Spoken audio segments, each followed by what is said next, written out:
Hey, how's it going, everybody? This is the Hammered Airsoft Smith. It's going to be a glorious day for the viewers. We get the stripped down Molly. Yeah. This is the G&G CM16.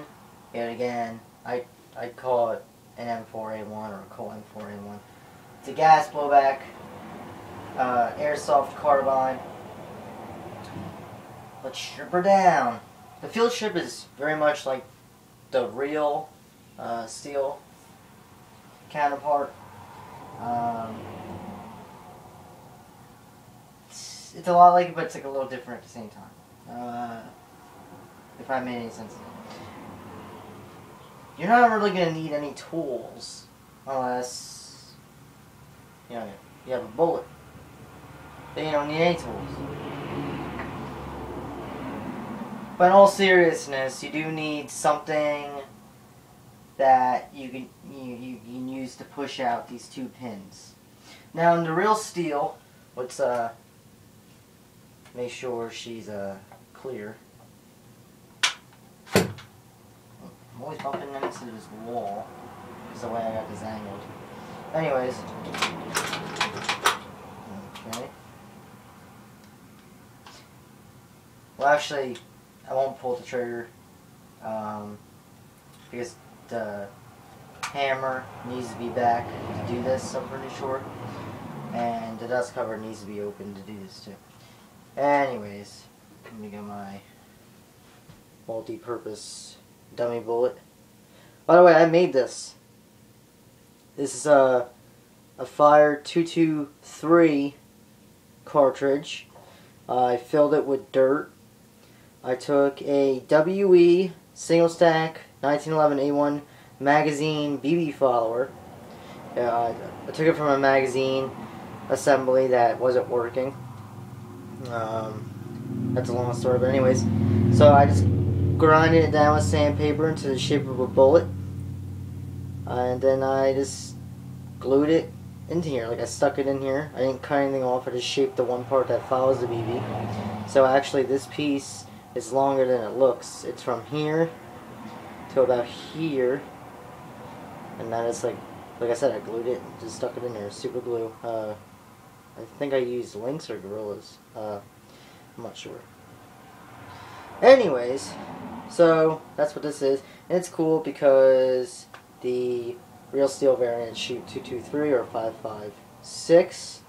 Some now are like 308 and they even have the 50 Beowulf, whatever. Anyways, so there's that, and you can use that to push out this pin. This pin's a lot easier to push out. This one's a little more difficult. As you see, there's some paint wearing off when I first got it. I had to actually use a hammer and one of my pin pushers, or what would you like to call that, to push that out. The real steel one, all you need to do is push out this this pin, the rear one, and this whole upper receiver will just fold forward. This one doesn't do that because the rear section of the upper is longer than it looks. It kind of cuffs into here, tapers a little bit and goes into here. I'm not a big fan of that, but anyways, it doesn't matter which pin you push out, just both have to be out. So I'm just going to push out the rear one, but like I said, the rear one comes out really easy. You can make it a little bit tougher to keep in there if you put some lubricant on the O-ring in the rear there. You gotta love me, I gotta make the simplest procedures. The video is longer than they need to be, because I like to talk to you guys. This front pin, or 4-pin, whatever, will not come out all the way. It can, but you're not supposed to take it out all the way. Ugh, everything keeps rolling around. Alright, so now your upper and your lower should just shimmy apart from each other. hopefully. There you go. Now, while this is down, I'm going to show you the internals. See, I wasn't BSing you guys. It's all metal in there. Pretty decent metal. I think it's mimmed, but it doesn't really matter. As long as it holds up and it does what it's supposed to do, then there's nothing to complain about. So, and some of that in there is still that factory grease. That's been holding up pretty well. G&G. Good going. A lot of people talk smack about it, but I don't know. It's my first G&G gun I ever owned. Now here's the upper.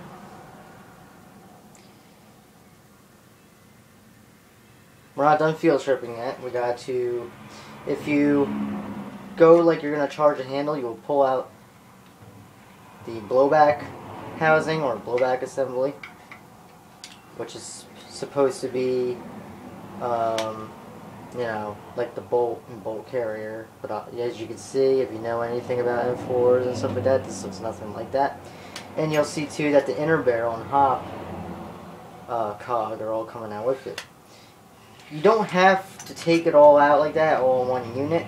You can actually hold the inner barrel in place by the hop section and just kind of shimmy this apart. It won't hurt anything. And then you could just take the whole bolt out. Bolt carrier, charging handle, blowback assembly, whichever you like to call it.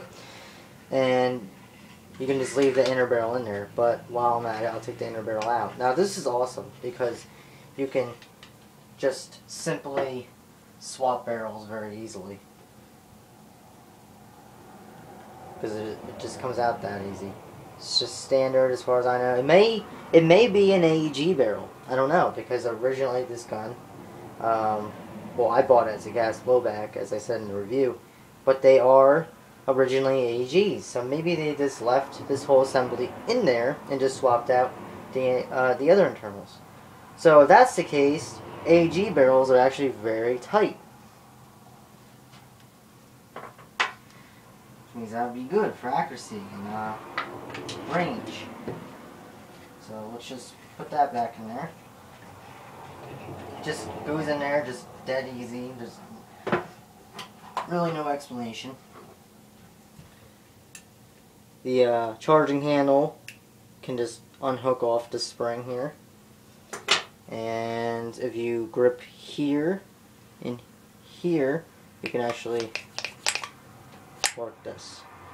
I'll have a video up on what to lubricate, clean, and all that. This is plastic, this housing here, but I don't know, man. As hard as this gun kicks, there's no cracks, there's no sign of wear or anything. So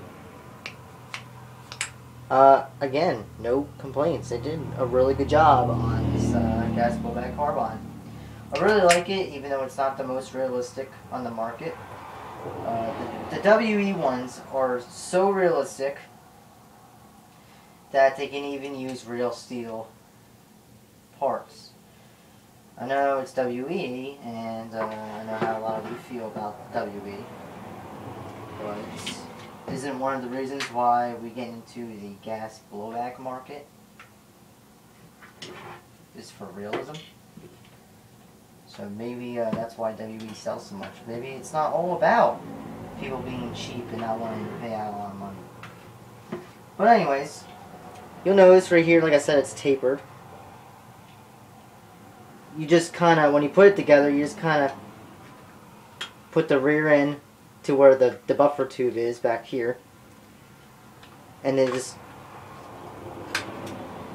pop the pins in. Works.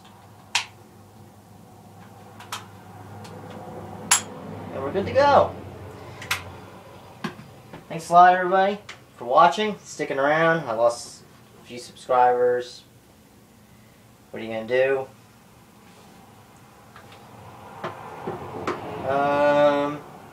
But for those who stuck around, thank you all so very much. And I'm not going anywhere. I never went anywhere. Well, sort of. I'll catch you guys later. Stay tuned.